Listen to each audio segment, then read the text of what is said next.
Hey, Plant Pals, I'm Mike the Candid Gardener, and this is a look at my outside garden. It's the end of summer here. I'm not going to have much of a fall, so it's probably one of the last looks of my outside garden this year, and then I'll progress to the inside garden. This is the watermelon finally decided to take off, but it's too late, so it's kind of a bummer. Here's my Snackabelle pepper. Really hasn't done much. I don't know if I'll grow that again. It was a cool gift, though. My marigolds, of course, are going crazy. That's one plant, one seed. Here's my jalapenos that I just kind of scattered into the pot, and I'm getting probably 8 to 10 jalapenos a week off of it. It's pretty cool. Definitely try that method again. They kind of propped each other up and had no problems. Still getting tons of jalapenos at the end of the summer here. Here's my Greek oregano, and my giant Marconi is producing, but I'm not sure if I'm going to be able to get any ripe ones before the first frost. First frost is probably 20 days from now, if that. My inner circle of flowers, the wildflowers, are all kind of dying back. It's letting me know that winter's coming. There is my sage, doing great. This pepper is the lunchbox pepper. I don't think I'm going to get any more before the frost. At least none that'll ripen. But you can eat them green still. My Scotch bonnet plant has definitely been kind of one of the showstoppers for me this summer. It's just produced tons and tons of delicious peppers. I'm very happy for that. There's again, this is another giant marigold plant, so I'm definitely not planting marigolds in with the plants anymore because they just take over. This is the mint is behind it, the peppermint. But I still got a ton to dehydrate, so I've already dehydrated a ton. Smells awesome. It's my Keter raised bed with the strawberries. That's another thing I've been very thrilled about over the entire summer is I've had tons and tons of strawberries. I go out there and I get like 8 strawberries at a time, pretty much every day. So here is the pot pepper that is pretty much done, and over here was where I had the squash. I'm now growing purple bok choy. Hopefully, I'll be able to get. They should be fine in the frost. If I do get a frost early, they look pretty good. My cucumbers are still showing off, which is funny because it's a thing that you don't care that much about. You get the most of. I get tons and tons of cucumbers, but I'm pickling them. I'm going to make some relish and do other things with it. I put something out here. I don't even remember what I scattered, if it was spinach or what I threw in there because I had removed the squashes that were done. So we'll see. She'll tell me when she grows up some if it makes it. That was the kale. Again, more peppers. Have been doing great. Over here is my tomato bed garden, and I'm still getting tons and tons of tomato. It's still flowering. Every once in a while, I'll look in here and see. Yep, there's a new uh, big beef. And this is my Paul Robinson. Very pleased with that tomato. Very delicious. Wife and I were quite thrilled.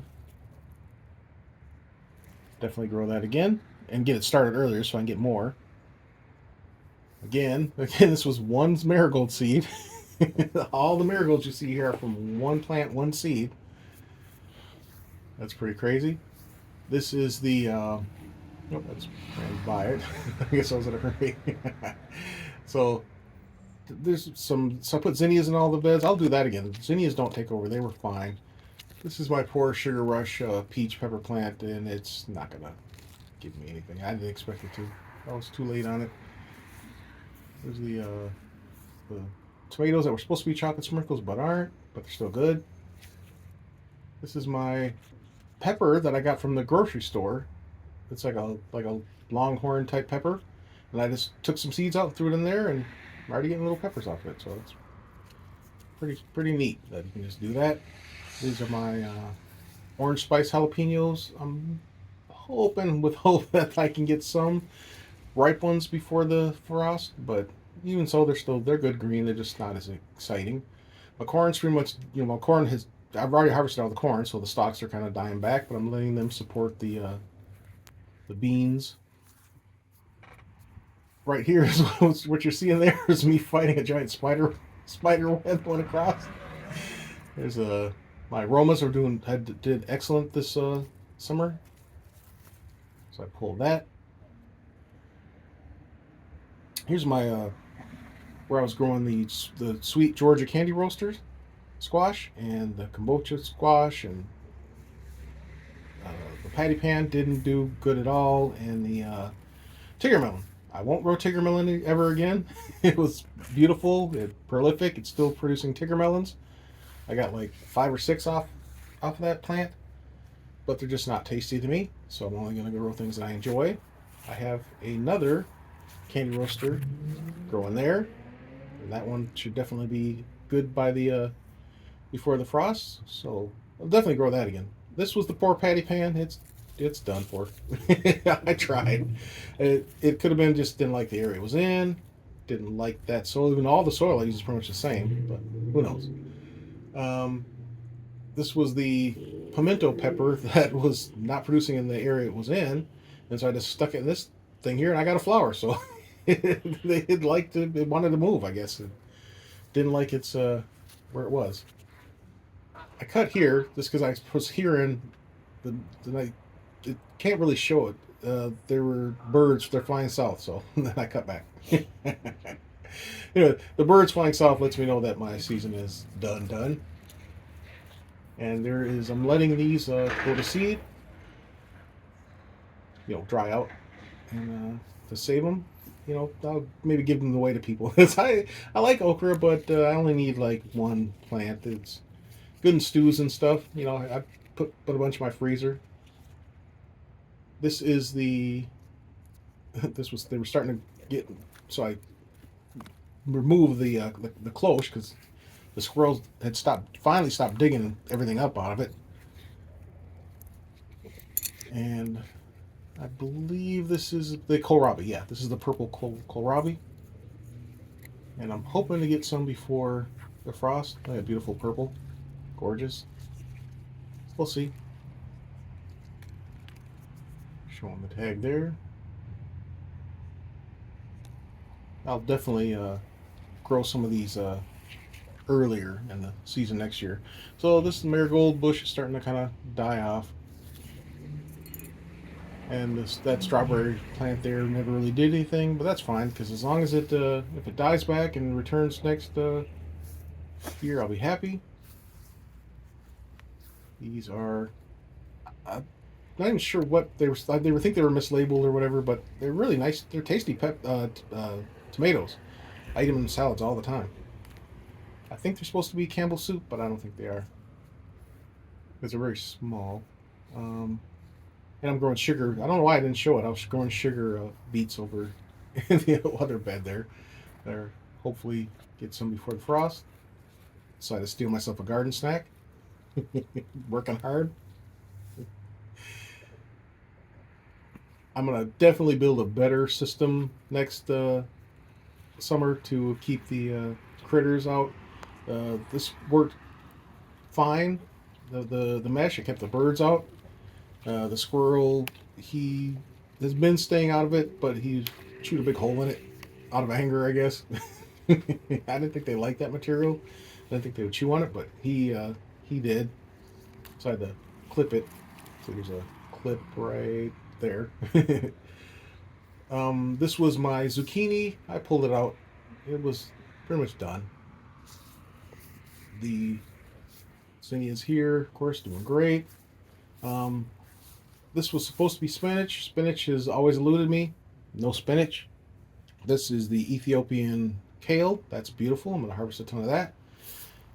This some more basil and zinnias. That was supposed to be my Georgia collards. I planted like 8 seeds in there and nothing. Nothing came up for me, sadly. But I'll definitely grow some inside. My other happy joy thing is my rosemary. I've been harvesting a ton of that. This was the I forget which pepper that is. There's a couple peppers over there that are still producing. Sadium? My wife's right. Maybe? No. Okay. Culipino's the jalapeno. So this is my fish pepper plant. This was just a cutting from inside, and I have been harvesting a ton of fish peppers, and they're really good. I'll grow those again. All right, so we're back to where we began. I tried to grow some more kohlrabi down there again. I think it was just too overshadowed by the. I got distracted by a bee. More fish peppers. So I took 2 fish pepper cuttings and stuck them into 2 different pots and have had a ton of fish peppers. I think I'm trying to show. There it is. So that was the sweet chocolate bell pepper, a cutting that I didn't think was doing anything, and it was hiding back there. And it's an overripe one. I'll just probably just let it maybe self-see itself in the pot. We'll see. As an experiment, probably won't work. So this is my front garden area, and for some miraculous reason, the marigolds have decided to appear. They didn't show up all summer long, and now that it's cooled down, I guess this is the time they decided to make their appearance. I'm pretty pleased with that. Little baby ones. They're kind of hard to show up on camera. There's one. And then here's my front circle where I have the bird feeder. And what I do is I take all the garden scraps, and then I just kind of toss them in there for the squirrels. There's a tiger melon. Nobody wants to eat that. Gave them some water. And there you go. So, overall, it was of course, another bee distracting me. Overall, it's been a great outdoor garden season, and I'm looking forward to transitioning to growing inside. If anything else happens outside, I will bring you back.